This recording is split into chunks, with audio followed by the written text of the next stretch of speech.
And then when Leslie had the gall, the audacity to compare Tomas to Bad Bunny, maybe a taxidermied bunny, but Tomas does not have any charisma of Bad Bunny. Ridiculous.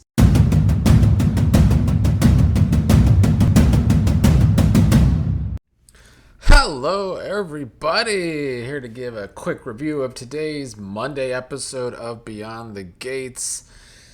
Coming off of last week where I had some problem with the writing and frankly still kind of do. I will say that I think today's episode once again pissed me off when it comes to the Eva Cat Tomas storyline. Watching both of these girls continue to fight over the trash, the loser that is Mr. Roboto himself, Tomas, is still, it's never gonna work. It's never gonna work. Then we start the episode off with Leslie coming to see Eva and them talking about their lives, and Leslie finding out that Eva and Tomas did in fact sleep together. And of course, Leslie's just so proud of her daughter and happy for her daughter. But here's my problem with this. We just saw last time we saw Eva, her coming to the realization that she's becoming her mom and she doesn't want to be like that. But then today, she's listening with her ears wide open, getting advice from the person she doesn't want to be. And so I just keep asking myself, what do they want to do with the Eva character? Do they even know what they want to do with the Eva character? For months, she was the victim on the show. She was looking like the person that was trying to do the right thing despite having a mother that was always doing the wrong thing. But then they've done this sudden change lately where she's feeling bad for her mom and trying to help her mom again and then becoming her mom all of a sudden. It's too fast of a transition for me that Eva is becoming just like her mom while realizing she's becoming like her mom, but still getting advice from her mom today.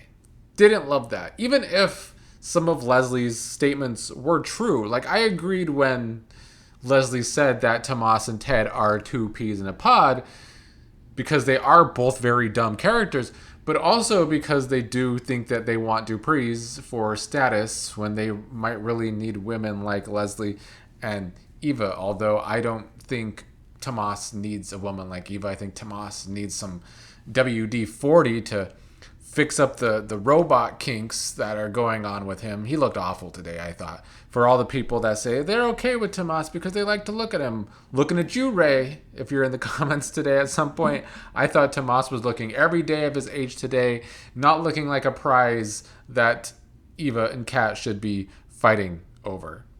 And then when Leslie had the gall, the audacity to compare Tomas to Bad Bunny, maybe a taxidermied bunny, but Tomas does not have any charisma of Bad Bunny. Ridiculous. So that was annoying.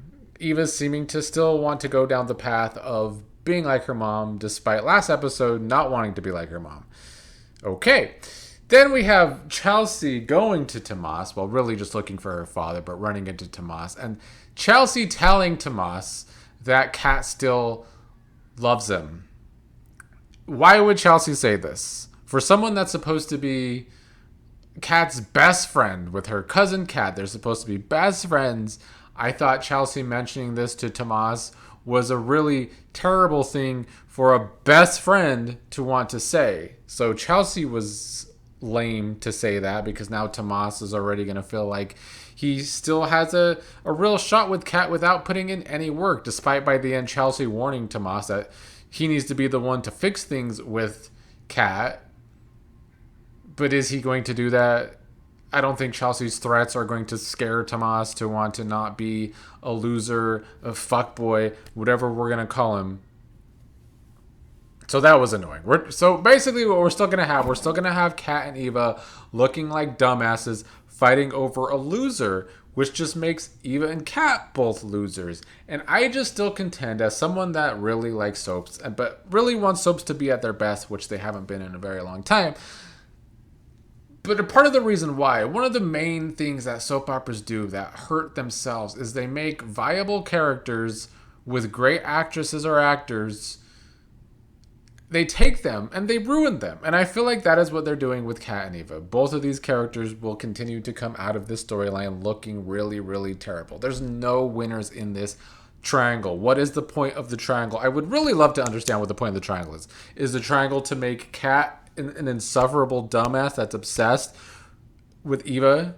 I guess it is. We have to know every single week that Kat is obsessed with Eva.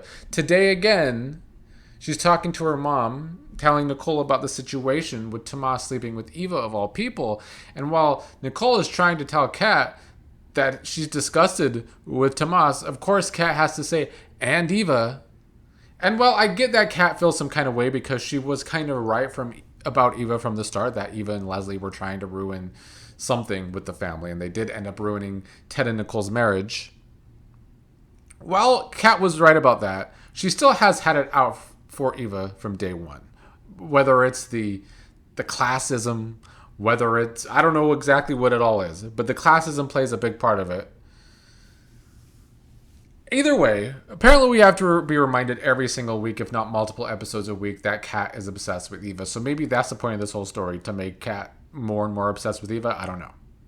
And I guess the other point of the story now is to make Eva more and more like Leslie. But I feel like the story could be so much better and so much more complex than what we're getting. Is it two young women fighting over a loser dude that neither of them have chemistry with him anyway? So it's just a story with three losers. Let's move on. The rest of the episode was pretty low key though, so I don't really have much to say.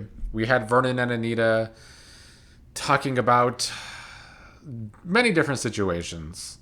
I did find it unamusing that, per usual, when Vernon was trying to blame either the impersonator or Andre for Danny and Andre's drunken wedding, Anita says, you can't blame the impersonator, the Anita impersonator, or Andre for the drunken marriage.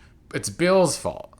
Per usual, neither of them wanting to give Danny consequences for her own actions, which is why Danny is the way she is. But that's typical of Anita and Vernon. And then Vernon is supposed to have Bill trying to stop Leslie from building the house across the street. And in typical Vernon ways, he fails at getting what he needs to get done.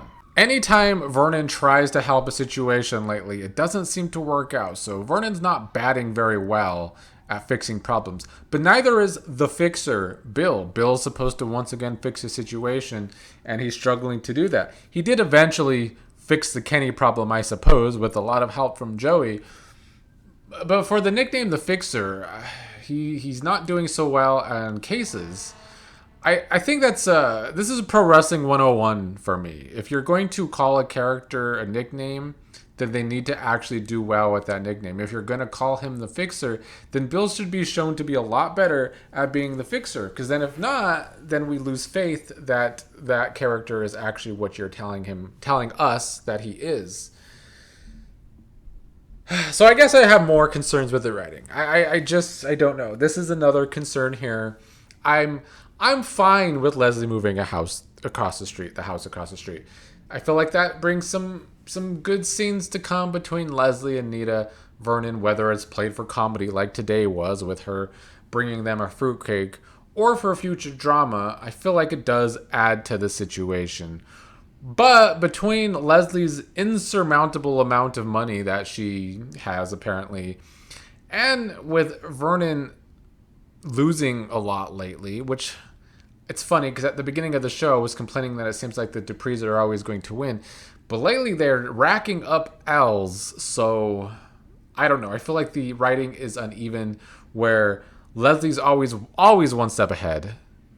Nobody's been able to get up on her at all, not even Bill. It could get a bit ridiculous. Lastly, not that I care, but Smitty and Ted were talking about their troubles with their relationships. that both relationships might be heading for divorce. Smitty is saying that he and Martin are not heading for divorce. And Smitty was trying to tell Ted that, the whole Dupree situation, placing bets on Ted and Nicole when they were arguing, wasn't great, and that he thought that the Duprees are being too harsh on Ted. But then Ted told Smitty that Smitty might be doing the same thing with his son Martin, that Smitty is being too harsh with Martin. By the end of this episode, Martin's big idea to look better to Smitty is to turn himself in for the whole situation with Kenny and his brother all those years ago. I don't know if Martin will end up actually doing that or not, but we'll see if that helps Smitty and Martin's relationship. So we start this week a little bland, and I still have my concerns with the writing, and I fear that this whole entire month of October is going to be like this, sadly. Especially if the Eva Tomas cat triangle from hell is going to continue to be on a lot. It's so bad for all the characters. I won't shut up about it.